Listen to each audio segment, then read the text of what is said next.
The Scheme.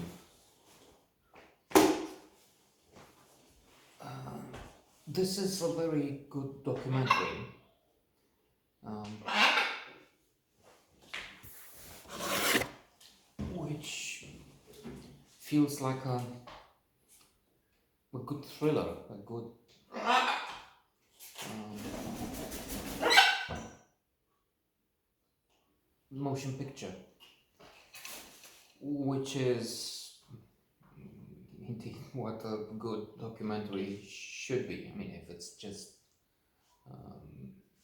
me telling you things that it rates on the fringes of the internet with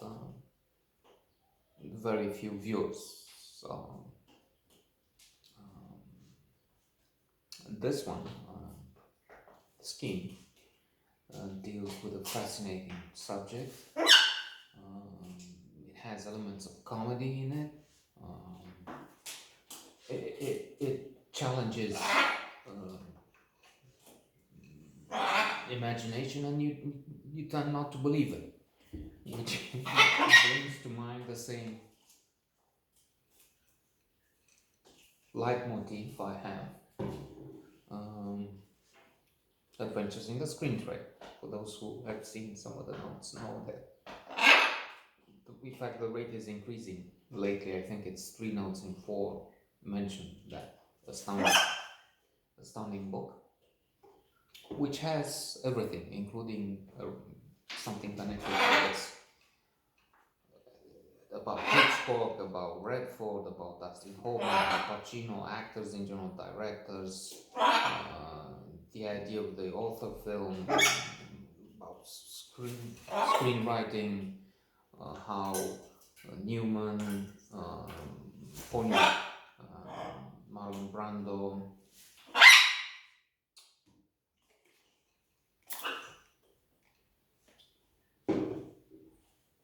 and it doesn't come to mind, but he will, James Dean, all got a part, and they had a lot to their career. In the case of James Dean, admittedly a short one, but brilliant.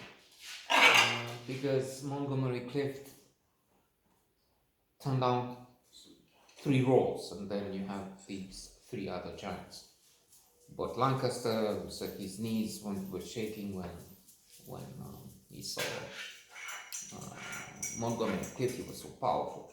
A lot, including, speaking of reality, which you tend not to believe. He refers to an incident which is there in The Crown, in the series. This ordinary fellow who jumps off a fence and finds himself in the bedroom face to face with a queen. It's a series of coincidences, and he says in the book, Adventures in the Screen, William Pullman, that if you put that on screen, people in the public might just go for the exit. Come on, I mean, you don't want me to believe this. He gives an example on when he worked on Bridge to Farm. There's a battle scene you don't believe, you don't think this, but it happened. So coming back to the Scheme, you think but yeah. So in short, it deals with American basketball amateurism. They have some rules, one of which would be that the young players, those in high school, college, I'm not sure which, so we'll just pass through this quickly. Inshallah, I hope. That's because I get distracted quite often. It's their fault. The macaws. You see, true. They're not supposed, when very young, they're not supposed to be involved, to be getting money, they need to be amateurs, which doesn't work in practice, we get from this document. So this Christian Dawkins, a clever fellow, was part of a lucrative industry wherein you still give them something. You support the family. You have some schemes. Okay, wherein money flows in because it makes sense. As I think he explains it. Well, you invest 50,000 with here, but then you have a chance to make 5 million. So the odds and to finance this operation, to grow, to get to access to more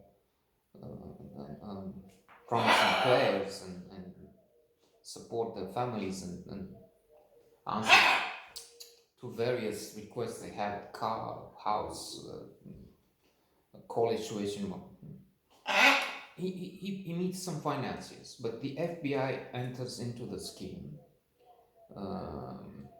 trying to promote this idea of bribing the coaches. Basketball coaches in those places are public employees somehow. So you cannot offer money. They have a salary, they can't. That's a bribe. Plus, in the end, there will be many accusations: wire fraud, money laundering, whatever, because moving money from. You will get a better picture by watching the movie. That's not supposed to be a short, not explaining all the operation. That's the value brought by this document. That's why it's challenging, it's interesting, it's captivating, funny. So they want to have this thing. This is what they're looking for. Exposing the corruption in the system and how coaches are only the hero of the documentary, Christian. He's not into this. I mean, I don't. These people are stupid. The FBI. He doesn't know it's the FBI, but these financiers who come up with them. And D'Angelo is one of them. Name chosen by the FBI.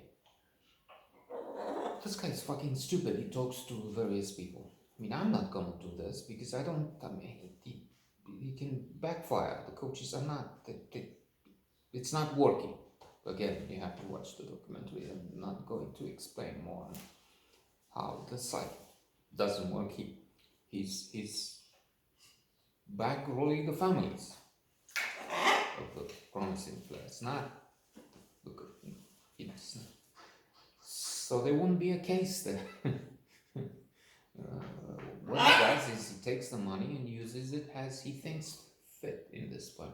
And to end with the humorous aspect, I mean, funny to some extent, but serious in other ways. The FBI is misusing the funds. It seems they were gambling at Las Vegas with the money from the taxpayers, money from the FBI. They had huge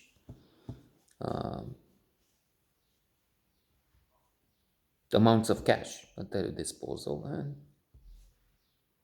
they use it for personal benefit.